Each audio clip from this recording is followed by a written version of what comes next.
சமூகம் டிவியினுடைய சொந்தங்களுக்கு வணக்கம். மீண்டும் மற்றொரு காணொளி வாயிலாக சந்தித்திருக்கிறோம். நாங்கள் அனைவரும் புரட்சியாளர்கள், எங்களை வீழ்த்த முடியாது. ஈரானிய தலைமையின் இந்த மும்முனை பதிலடிக்கு மத்தியில் ஹோர்முஸ் ஜலசந்தியில் சர்வதேச கப்பல்களிடம் சுங்க வரி வசூலித்து அமெரிக்காவிற்கே சவால் விடுத்துள்ள தெஹ்ரான் ஒருபுறம் 3 விமானந்தாங்கி கப்பல்களை குவித்து அணு ஆயுதம் இன்றியே ஈரானை வீழ்த்துவோம் என அதிபர் டிரம்ப் முழங்க, மறுபுறம் லெபனான் முதல் காசா வரை மஞ்சள் கோடு வரைந்து அண்டை நாடுகளின் நிலங்களை ஆக்கிரமிக்கும் இஸ்ரேலின் ரகசிய திட்டம் அம்பலமாகியுள்ளது. உலக பொருளாதாரத்தின் உயிர் நாடியான ஜலசந்தி இப்போது ஈரானின் கல்லாகட்டும் இடமா அல்லது டிரம்பின் அதிரடி தாக்குதலுக்கு இரையாகும் போர்க்களமா? ஈரானின் வசூல் வேட்டை உலக நாடுகளை தெஹ்ரானுக்கு எதிராக திருப்புமா அல்லது டிரம்பின் 3 விமானந்தாங்கி கப்பல்கள் ஜலசந்தியை மீட்குமா? அனல் பறக்கும் நேரடி பதிவுகளுடன் விரிவான செய்தி தொகுப்பு இதோ. Fourth Monkey Connect coming soon.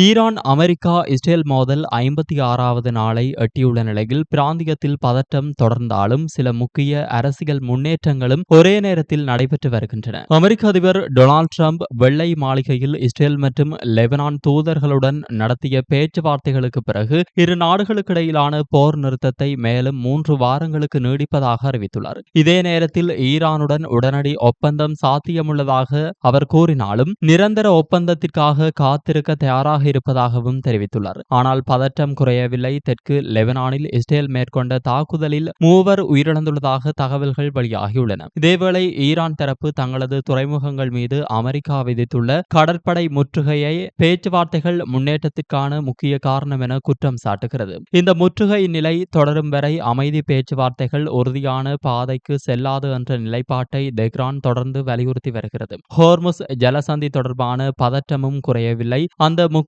கடல்வழி பாதையில் கண்ணிவடிகள் பதிக்கப்படும் எந்த முயற்சியையும் அமெரிக்கா கடுமையாக எதிர்க்கும் என டொனால்ட் ட்ரம்ப் எச்சரித்துள்ளார். இதற்கு பதிலளித்த ஈரான் ஆய்வாளர்கள் அமெரிக்க நடவடிக்கைகள் ஒரு பொருளாதார முற்றுகையை மறைக்கும் ராணுவ தயாரிப்பாக இருக்கலாம் என கூறுகின்றனர். இதற்கிடையில் ஈரானின் உள்நாட்டு அரசியல் நிலை குறித்து வெளியான கருத்துக்களை அதிபர் மசூத் பெசஸ்கியன் மற்றும் பிற உயர்மட்ட தலைவர்கள் மறுத்துள்ளனர். நாட்டின் தலைமைத்துவம் ஒருங்கிணைந்த நிலையில் செயல்படுகிறது என்ற செய்தியை அவர்கள் வலியுறுத்தியுள்ளனர். மேலும் அமெரிக்க தடைகளை ஈரான் சமாளிக்கக்கூடிய திறன் கொண்டதாக இருப்பதாக சில முன்னாள் தூதர்கள் மற்றும் ஆய்வாளர்கள் மதிப்பிட்டுள்ளனர். அமெரிக்க ராணுவ நடவடிக்கைகளும் அதிகரித்துள்ளன.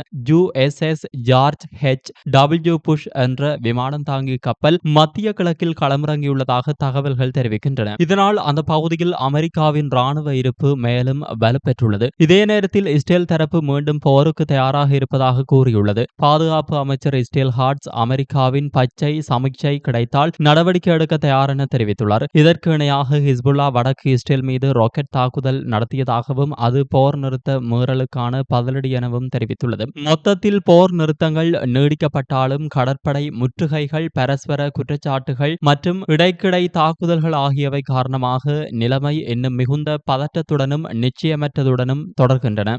உலக பொருளாதாரத்தின் உயிர்நாடியாக கருதப்படும் ஹோர்முஸ் ஜலசந்தியை தனது கட்டுப்பாட்டிற்குள் கொண்டு வந்துள்ள ஈரான் அங்கு கடந்து செல்லும் கப்பல்களிடம் போக்குவரத்து சுங்க கட்டணம் வசூலிக்க தொடங்கியுள்ளது. இதன் மூலம் முதல் வருவாய் கிடைத்துள்ளதாக ஈரான் அதிகாரப்பூர்வமாக அறிவித்துள்ளது. சர்வதேச கடல்சார் பாதுகாப்பில் பெரும் அதிர்ச்சியை இந்த தகவலானது ஏற்படுத்தியுள்ளது. அமெரிக்காவின் கடும் பொருளாதார முற்றுகைக்கு பதிலடியாக ஈரான் இந்த அதிரடி நடவடிக்கையை மேற்கொண்டுள்ளது. ஜலசந்தியை பயன்படுத்தும் சர்வதேச கப்பல்கள் மீது விதிக்கப்பட்ட புதிய சுங்க கட்டணத்தின் மூலம் முதல் வருவாய் ஈரானின் கஜானாவிற்கு வந்து சேர்ந்துள்ளது. இந்த நீர்வழி பாதை தனது இறையாண்மைக்கு உட்பட்டது என்றும் அதை பயன்படுத்தும் நாடுகள் வரி செலுத்த வேண்டும் என்றும் ஈரான் பிடிவாதம் பிடிக்கிறது. ஈரானின் இந்த நடவடிக்கையை தொடர்ந்து அமெரிக்க அதிபர் டொனால்ட் ட்ரம்ப் தனது கடற்படைக்கு மிக கடுமையான உத்தரவை பிறப்பித்துள்ளார். ஜலசந்தியில் கண்ணிவடிகளை புதைப்பதாக சந்தேகிக்கப்படும் எந்தவொரு படகையும் சுட்டு வீழ்த்துங்கள் என ட்ரம்ப் உத்தரவிட்டுள்ளார். ஈரானின் 159 கடற்படை கப்பல்களும் ஏற்கனவே கடலின் அடியில் தான் உள்ளன. சுடுவதில் தயக்கம் காட்ட வேண்டாம் என ட்ரம்ப் நையாண்டியாக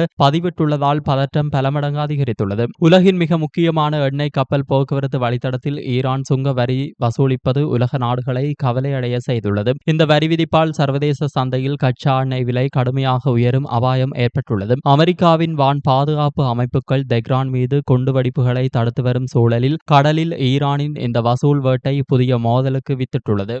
மத்திய கிழக்கில் போர் மேகங்கள் சூழ்ந்துள்ள நிலையில் அமெரிக்க அதிபர் டொனால்ட் ட்ரம்ப் மற்றும் ஈரானிய தலைமைக்கு இடையிலான வார்த்தை போர் புதிய உச்சத்தை எட்டியுள்ளது. அணு ஆயுத பயன்பாடு குறித்து ட்ரம்பின் தெளிவுபடுத்தலும் அதற்கு ஈரானின் ஒருங்கிணைந்த பதிலடியும் உலக நாடுகளை உற்றுநோக்க வைத்துள்ளன. வெள்ளை மாளிகையில் செய்தியாளர்களை சந்தித்த அதிபர் ட்ரம்ப் அணு ஆயுத பயன்பாடு குறித்து திட்டவட்டமாக பேசினார். ஈரானை வழக்கமான ராணுவ முறையிலேயே நாம் சிதைத்து விட்டோம், அதற்கு அணு ஆயுதம் எதற்கு என அவர் கேள்வி எழுப்பியுள்ளார். அணு ஆயுத போர் ஏற்பட்டால் அது லண்டன், பாரிஸ் மற்றும் ஜெர்மனி போன்ற நகரங்களுக்கு பெரும் பேரழிவை ஏற்படுத்தும் என்பதால் அதை ஒருபோதும் அனுமதிக்க முடியாது என ட்ரம்ப் கூறியுள்ளார். ஈரானின் அணுகுண்டு கதை கடந்த 20 ஆண்டுகளாக உலகை பீதியூட்ட பயன்படுத்தப்படும் ஒரு அரசியல் புனைவு மட்டுமே என ஈரான் வெளியுறவுத்துறை சாடியுள்ளது. ஈரானிய தலைவர்களிடையே பிளவு இருப்பதாக ட்ரம்ப் கூறிய கருத்துக்கு அந்நாட்டின் நிர்வாகம், நாடாளுமன்றம் மற்றும் நீதித்துறை ஆகிய 3 பிரிவுகளும் கூட்டாக பதிலடி கொடுத்துள்ளன. ஈரானில் மிதவாதிகள் என்றோ தீவிரவாதிகள் என்றோ யாரும் இல்லை, நாம் அனைவரும்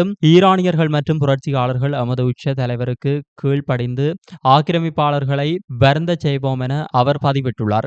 அமெரிக்காவின் 3 மாபெரும் விமானம் தாங்கி கப்பல்கள் இந்திய பெருங்கடலில் குவிக்கப்பட்டுள்ள போதிலும் ஈரான் தனது நுட்பமான போர் முறை மூலம் சவால் விடுத்து வருகிறது. ஈரானின் பெரிய கப்பல்களை அழிப்பது எளிது, ஆனால் கடற்படை சுரங்கங்கள் மற்றும் பொதுமக்கள் கப்பல்களுக்கு இடையே மறைந்து செயல்படும் அதிவேக படகுகளை கண்டறிவது அமெரிக்காவிற்கு சவாலாக உள்ளது. 12 படகுகள் கொண்ட குழுக்கள் அதிவேகமாக சென்று இயந்திர துப்பாக்கிகள் மற்றும் ராக்கெட்டுகள் மூலம் அச்சுறுத்தி இதுவரை 2 கொள்கலன் கப்பல்களை கைப்பற்றியுள்ளன. மத்திய கிழக்கு பதற்றம் உலகின் மறுபக்கத்தில் உள்ள பனாமா கால்வாயையும் பாதித்துள்ளது. ஹோர்முஸ் ஜலசந்தி முடங்கியதால் ஆசிய நாடுகள் அமெரிக்க வளைகுடா நாடுகளை நோக்கி திரும்பியுள்ளன. இதனால் பனாமா கால்வாயை கடக்க கப்பல்கள் 4 நாட்கள் வரை காத்திருக்கும் சூழல் ஏற்பட்டுள்ளது. கால்வாயை கடப்பதற்கான ஏலத்தொகை வழக்கத்தை விட 10 மடங்கு உயர்ந்து தற்போது $4 மில்லியன் எட்டியுள்ளது. உலக உர வர்த்தகத்தில் 1/3 பங்கு ஹோர்முஸ் வழியாக நடப்பதால் விநியோக தடையால் உலகளாவிய உணவு விலைகள் உயரக்கூடும் என EIA எச்சரித்துள்ளது.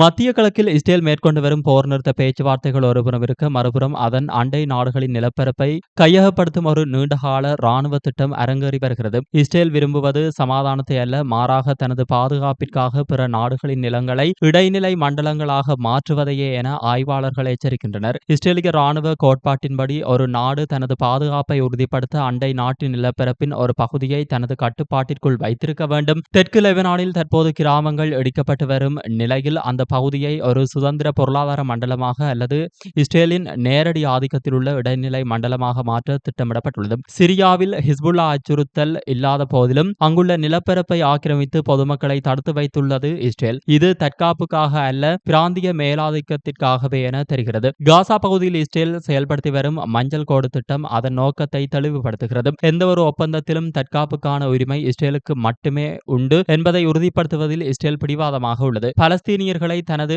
எல்லையோரங்களில் இருந்து அப்புறப்படுத்தி அங்கு நிரந்தரமான ராணுவ கண்காணிப்பு வளையத்தை உருவாக்குவதே இந்த மஞ்சள் கோட்டின் நோக்கமாகும். வெள்ளை மாளிகையில் லெபனான் மற்றும் இஸ்ரேலிய தூதர்கள் சந்தித்த போது நிலவிய சூழல் வியப்பை ஏற்படுத்தியுள்ளது. இரு நாடுகளும் எதிரிகள் என்பதை மறந்து லெபனான் சமூகத்தின் ஒரு பிரிவினருக்கு எதிராக போராடும் ஒரே தரப்பில் இருப்பது போலவே அவர்கள் பேசிக் கொண்டதாக தகவல்கள் தெரிவிக்கின்றன. அமெரிக்காவின் முழுமையான ஆதரவுடன் தனது வடக்கு எல்லையிலிருந்து ஈரானின் நிழலை அகற்றிவிட்டதை உலகுக்கு நிரூபிக்க இஸ்ரேல் துடிக்கிறது. இத்துடன் இந்த பதிவானது நிறைவுக்கு வருகிறது. இந்த பதிவு பற்றிய உங்களின் கருத்தை கமெண்ட்ஸ் பக்கம் வாயிலாக தெரிவியுங்கள். மீண்டும் மற்றொரு காணொலி வாயிலாக சந்திப்போம். நன்றி, வணக்கம். இது போல மேலும் பல வீடியோக்களை பெற சமூகம் டிவி நியூஸ் சேனலை சப்ஸ்கிரைப் பண்ணிக்கோங்க. கூடவே பக்கத்தில் இருக்க பெல் ஐகானையும் கிளிக் பண்ணிக்கோங்க. அப்படியே உங்களுடைய நண்பர்களுக்கும் ஷேர் பண்ணுங்க.